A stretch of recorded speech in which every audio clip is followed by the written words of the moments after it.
अस्सलाम वालेकुम वरहमतुल्लाहि वबरकातुहू। तो आज हम अपने किचन में बनाने जा रहे हैं रमज़ान स्पेशल स्ट्रॉबेरी और आलू बुखारा की चटनी। आपने आलू बुखारा की चटनी खाई होगी, स्ट्रॉबेरी की चटनी भी खाई होगी। क्या आपने कभी आलू बुखारा और स्ट्रॉबेरी की इकट्ठे चटनी बना के खाई है? अगर इससे पहले आपने खाई है तो मुझे कमेंट सेक्शन में ज़रूर बताइएगा।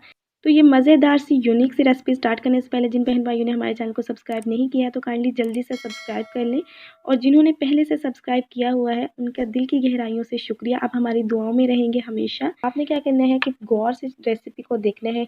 जो मैं चीज़ें आपको बताऊंगी आपने ध्यान से देखनी है, कोई भी चीज़ स्किप नहीं करनी है, ताकि आपकी चटनी भी बिल्कुल ऐसी ही बने, फ्लेवरफुल और कमर्शियल। तो रेसिपी स्टार्ट करते हैं। तो सबसे पहले हम एक खुला पैन लेंगे, इसके अंदर हम डालेंगे हाफ लीटर पानी।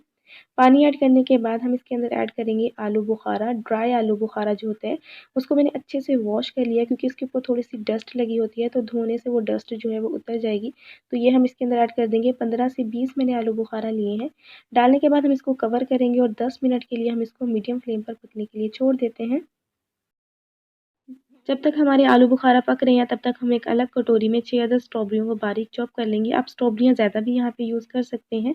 तो स्ट्रॉबेरियों को चॉप करने के बाद हम इसके अंदर ऐड करेंगे चीनी। तो 4 खाने के चम्मच चीनी हम इसके अंदर ऐड करेंगे, और इसके अंदर थोड़ा-सा हम नींबू का रस ऐड करेंगे। यहाँ पे मैं जो नींबू यूज़ कर रही हूँ ना, इसके अंदर ज़रा भी रस नहीं है, तो मैं कोशिश कर रही हूँ कि थोड़ा बहुत निकल ही आए, तो मैंने एक पूरा ही इसके अंदर ऐड कर दिया है। अगर आपके नींबू के अंदर रस काफ़ी मौजूद हो तो आप आधा ऐड कीजिएगा।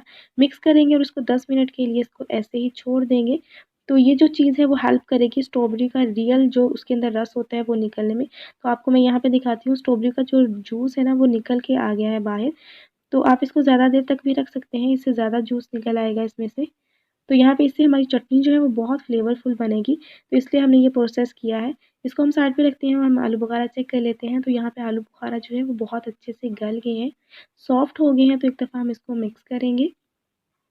मिक्स करने के बाद हम इसके अंदर ये स्ट्रॉबेरीज़ ऐड कर देंगे जो कि हमने चीनी में मिक्स करके रखी थी। तो ये डालने के बाद हम इसको अगेन से मिक्स करेंगे और 1 मिनट के लिए पकाएँगे, और फिर हम इसके अंदर मसाले ऐड करेंगे। तो मसाले बहुत ध्यान से देखिएगा कि मैं कितने ऐड कर रही हूँ। तो यहाँ पे 1/4 टीस्पून हम इसके अंदर ऐड करेंगे पिंक सॉल्ट, 2 चुटकी हम इसके अंदर लाल मिर्च का पाउडर ऐड करेंगे, 1/4 टीस्पून हम इसके अंदर कुटी हुई लाल मिर्च ऐड करेंगे, और 1/4 टीस्पून ही हम इसके अंदर सफ़ेद वाला नमक ऐड करेंगे, 3 खाने के चम्मच हम इसके अंदर चीनी ऐड करेंगे। तो यहाँ पे आप मसाले जो है लो तीखापन है आप इसके अंदर अपने अकॉर्डिंग टू टेस्ट थोड़ा-सा बढ़ा सकते हैं, लेकिन ज़्यादा मत बढ़ाइएगा। और चीनी जो है वो भी आप अकॉर्डिंग टू टेस्ट कम या ज़्यादा कर सकते हैं। लेकिन स्ट्रॉबेरी चूँकि तुर्श रहती है, आलू बुखारा भी थोड़ा-सा तुर्श रहता है, तो इसकी मुनासिबत से हमने इसके अंदर लगभग आधा कप चीनी ऐड की है।